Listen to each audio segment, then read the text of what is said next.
కార్యక్రమాలు చేస్తారని చెప్పి గతంలో ఉన్న ముఖ్యమంత్రి గారు ప్రజల్ని మోసం చేసి వ్యతిరేకించడం ప్రచారం చేస్తూ మొన్నటి మొన్న వచ్చినటువంటి కాంగ్రెస్ ప్రభుత్వం ఇందిరమ్మ రాజ్యంలో ఏదైతే సోనియమ్మ గారి నాయకత్వంలో 6 గ్యారెంటీలతో పాటు ప్రజలకు సంక్షేమ అభివృద్ధి కార్యక్రమాలు ప్రవేశించే కార్యక్రమాలు మాట ఇచ్చి ప్రభుత్వాన్ని ఏర్పాటు చేసుకున్నటువంటి కాంగ్రెస్ ప్రభుత్వం రేవంత్ రెడ్డి గారి నాయకత్వంలో పెద్ద ఎత్తున రావడం జరిగింది. మరి ఈ యొక్క అభివృద్ధి ప్రభుత్వానికి అండగా ఉండాల్సిందిగా ఈ సందర్భంగా మరి మీకు తెలియజేస్తా ఉన్నాను. మరి ముఖ్యమంత్రి గారు మరి ఏదైతే ప్రభుత్వం వచ్చినటువంటి 8 నెలల్లోనే మరి ఏదైతే 6 గ్యారెంటీలు పెట్టారో 6 గ్యారెంటీలు కూడా అమలు చేయడం జరుగుతూ ఉన్నది. మహిళలకు ఉచిత ఫ్రీ బస్ అని చెప్పి మరి మొదటి సంతకం పెట్టారు. దాంతోపాటు 10 లక్షల వరకు అంటే పేదవాళ్ళు కార్పొరేట్ హాస్పిటల్లో పోయి భూములు అమ్ముకొని ఇల్లు అమ్ముకొని నానా ఇబ్బందులు పడుతూ ప్రాణాలు కూడా దక్కేటువంటి పరిస్థితులు లేని సందర్భంలో ఫస్ట్ సంతకం ఆరోగ్యశ్రీ 10 లక్షల వరకు ఈ తెలంగాణ రాష్ట్రంలో ఉన్న పేదవాళ్ళందరం కూడా మరి ఇస్తా అని చెప్పి 10 లక్షల రూపాయలు ఇస్తున్నటువంటి ప్రభుత్వం ఏమైనా ఉందంటే మన రేవంత్ రెడ్డి గారి ప్రభుత్వం అని చెప్పి ఈ సందర్భంగా మీరు తెలియజేస్తా ఉన్నాం.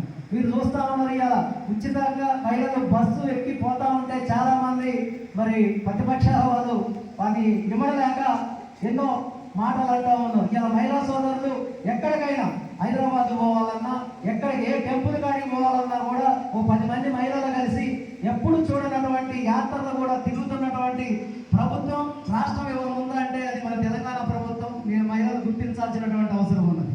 అదేవిధంగా గృహలక్ష్మి పథకం పెట్టి 200 యూనిట్లు ఉచితంగా కాల్చుకున్న వాటికి కరెంటు కూడా ఫ్రీ కరెంటు ఇవ్వబోతా ఉన్నారు. 0 బిల్లులు వస్తూ ఉన్నాయి, మనం చూస్తూ ఉన్నాం. అదేవిధంగా గ్యాస్ ఇస్తానని మాట ఇచ్చారు, మాట ప్రకారంగా గ్యాస్ ఇవ్వబోతా ఉన్నారు. మహిళలకు ఇంకా 2200 రూపాయలు ఇస్తా అని చెప్పారు, త్వరలో అది కూడా ఇవ్వబోతా ఉన్నారు. రైతులకు ఏదైతే ఎన్ని ఇబ్బందులు ఉన్నా 7 లక్షల కోట్ల అప్పులు చేసినటువంటి గత ప్రభుత్వం 7 లక్షల కోట్లు ఉన్నప్పటికీ వాటన్నింటినీ కూడా అధిగమించి నేను రైతులకు మాట ఇచ్చాను, ఇచ్చిన మాట ప్రకారంగా 2 లక్షల రూపాయలు రైతులకు రుణమాఫీ చేస్తా అని చెప్పేసి చేస్తూ ఉన్నారు. కొన్ని అనువైన కారణాలు మరి ఏదైతే మన సర్వర్ కావచ్చు మరి అన్నింటిలో కూడా తేడాలు ఉండడం వల్ల రైతులకు ఇంకా పూర్తిగా కాలేదు. దాని మీద అవాదులు చవాదులు పేరుతా ఉన్నారు ప్రతిపక్షాల వాళ్ళు. ఉదాహరణకు చిన్న సింపుల్గా నేను నా అనుకూలంగా చెబుతా ఉన్నాను.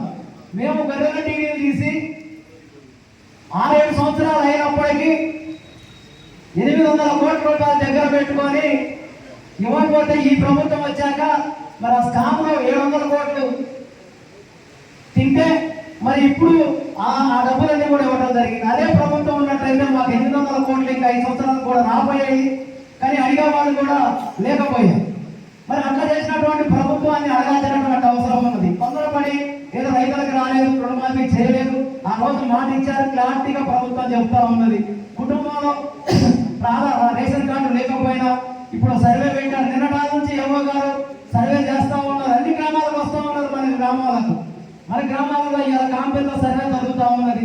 ఆ సర్వే కాడికి పోతే మీ ఫ్యామిలీతో ఫోటో తీసి గవర్నమెంట్ పంపిస్తే మీకు తప్పనిసరిగా రుణమాఫీ 2 లక్షల రూపాయలు కూడా వస్తూ ఉందని చెప్పి సందర్భంగా మీకు తెలియజేస్తా ఉన్నాం.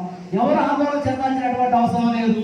మరి రకరకాల మాటలు మాట్లాడుతూ ఉన్నారు. వాళ్ళ మాటలు నమ్మొద్దు అని చెప్పేసి, ఎందుకంటే 7 లక్షల కోట్లు అప్పు చేసిన ప్రభుత్వం మరి ఇంత ఇబ్బందులు ఉన్నప్పటికీ మాట ఇచ్చిన ప్రకారంగా ముందుకు పోతామని మరి ఈ ప్రభుత్వానికి అండగా ఉండాలి.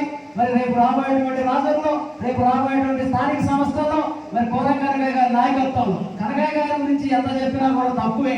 చాలా మంది రకరకాల ఎలక్షన్ల ముందు మాట్లాడారు. కోరం కనకయ్య గారు చేసిన అభివృద్ధి తప్ప ఈ కాంపెల్లి మండలంలో ఎవరు చేశారో చర్చకు వస్తే నేను ఎక్కడికైనా రావడానికి సిద్ధంగా ఉన్నాను. అప్పుడు చెప్తా ఉన్నాను, ఇప్పుడు చెప్తా ఉన్నాను.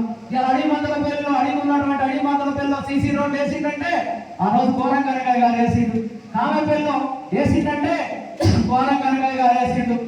మరి నగరపురికి పాతలింగాలకి బీటీ రోడ్డు వేసిందంటే కోరం కనకయ్య గారు వేసిండు. పట్టినాపురం చుట్టూ మొన్న ఒక వీడియో వింటా ఉంటే నాకు ఆశ్చర్యపోతా ఉంది. పట్టినాపురం చుట్టూ రోడ్డు వేసాము, ఇంకెక్కడా లేదు, అన్ని పనులు అయినా చెబుతా ఉంది మాజీ ఎమ్మెల్యే. పట్టినాపురం చుట్టూ కూడా ఒక్క రోడ్డు కూడా గత ఎమ్మెల్యే కోరం కనకయ్య గారి నాయకత్వంలోనే నేను జడ్పీటీసీగా పట్టినాపురం చుట్టూ శివాలయం నుంచి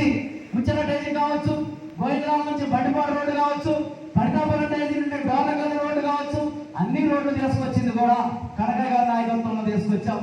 ఎస్డిఎఫ్ తీసుకొచ్చి సీసీ రోడ్లు వేసినటువంటి ఘనత కనకయ్య గారిది. ఆ రోజు డబుల్ బెడ్రూమ్ ఒక్క డబుల్ బెడ్రూమ్ పైన ఎమ్మెల్యే గారు ఇచ్చారా? ఒక్క ఊళ్ళో ఎక్కడైనా పోయిన ఎమ్మెల్యే గారు 20 ఇళ్ళు డబుల్ బెడ్రూమ్ ఇచ్చారా? కనకయ్య గారి నాయకత్వంలో మరి అన్ని గ్రామాల్లో మనం డబుల్ బెడ్రూమ్ ఇచ్చాం.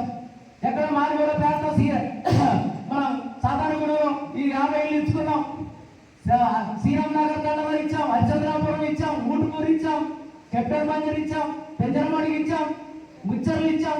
దయచేసి ఒకటే నేను కనకయ్య గారిని కోరుతా ఉన్నా, అయ్యా ప్రభుత్వం 5 లక్షల రూపాయలు ఇప్పుడు దసరాకి ఇల్లు ఇస్తామని చెప్తా ఉన్నారు.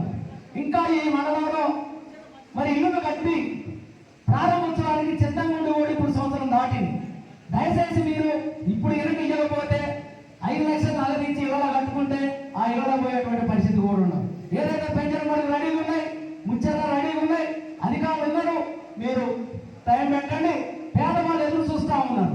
ఎందుకంటే ముచ్చట్లో గిరిజనులు లేరు, తక్కువ ఉన్నారు. బీసీలు ఎస్సీ ఎస్టీ వాళ్ళు చూస్తూ ఉన్నారు, ఇంకా పక్కపడి గ్రామాలలో చూస్తూ ఉన్నారు. దయచేసి మీరు అది ఆ డబుల్ బెడ్రూమ్ కూడా ప్రారంభోత్సవం పెట్టాలని చెప్పి మరి ఈ సందర్భంగా మీకు తెలియజేస్తా ఉన్నాను. ఈ మండలంలో పరిస్థితి చూసుకుంటే అధికారులు అభివృద్ధి పడగేసింది.